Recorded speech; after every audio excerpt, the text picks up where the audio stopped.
বগুড়ার ছাত্র সমাজ আছে বিচার চাচ্ছে আর কি 7 থেকে 10 দিনের ভিতরে যেখানে খুনে হচ্ছে বাইরে আর আমার বোন কবরে। তাহলে এখনো পর্যন্ত উপদেষ্টা মহলেরা কি করতেছে? যদি না পারে তাহলে এটা ছেড়ে দে, জনতার হাতে ছেড়ে দে, ঠিক আছে? আমার বোন খুনি, আমার বোন কবরে খুনি কেন এখনো প্রকাশ্যে বাইরে করতেছে, ঠিক আছে? আজকে খুব লজ্জিত। আজকে আমার বোন যে দীর্ঘ 7 দিন লড়াই করে আজকে সিএমএসএ নির্মমভাবে তাকে মৃত্যুবরণ করতে হলো। আমরা লজ্জাজনক, এখন পর্যন্ত আমরা ছাত্র সমাজ আমার বোনের বিচার করতে পারলাম না। খুব দুঃখজনক।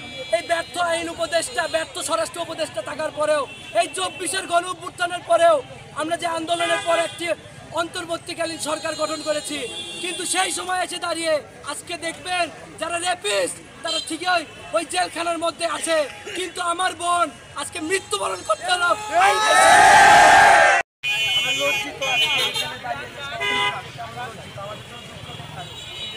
গণঅভ্যুত্থানের পরবর্তী সময় আমাদের মানে ধর্ষণ যেটি মানে একটি নির্দিষ্ট ঘটনা, তারপরেও আমাদের দাবি আদায় করতে হচ্ছে রাস্তায়। আমরা আমাদের বোনদের নিরাপত্তা দিতে পারলাম না, ব্যর্থ। আপনারা জানেন যে 24-এর গণঅভ্যুত্থানের পরবর্তী সময় আমরা এই অন্তর্বর্তীকালীন সরকারের কথা আমাদের অনেক চাওয়া ছিল, কিন্তু সে চাওয়া পাওয়ার বাংলাদেশ আমরা ব্যর্থ বলে প্রমাণিত হয়েছি। তাই আমরা চাই যে আগামী 48 ঘন্টার মধ্যে আমার বোন আসিয়া বেতন আমাদের মাছ থেকে এসেছে। তাই আমরা চাই যে 48 ঘন্টার মধ্যে যেন তাদের শাস্তির দাবি, তাদেরকে শাস্তি করা হোক, জনসম্মুখে সেই শাস্তিটা আমাদের কার্যকর করা হোক, আমরা আমাদের দাবি। এবং আপনারা জানেন যে আইন উপদেষ্টা বলেছেন 90 দিন সময়।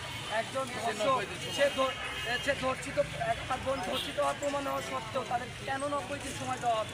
এবং আপনারা জানেন এই বগুড়ায় এখনও ধর্ষণ মামলা রয়েছে, সেই ধর্ষকরা কিন্তু প্রকাশ্যেও ঘুরিয়ে বেড়াইছে, কিন্তু এখন পর্যন্ত তাদের ফাঁসি যে দৃষ্টান্তমূলক শাস্তির দাবি এখন পর্যন্ত করতে পারেনি। এটি আমাদের ব্যর্থতা।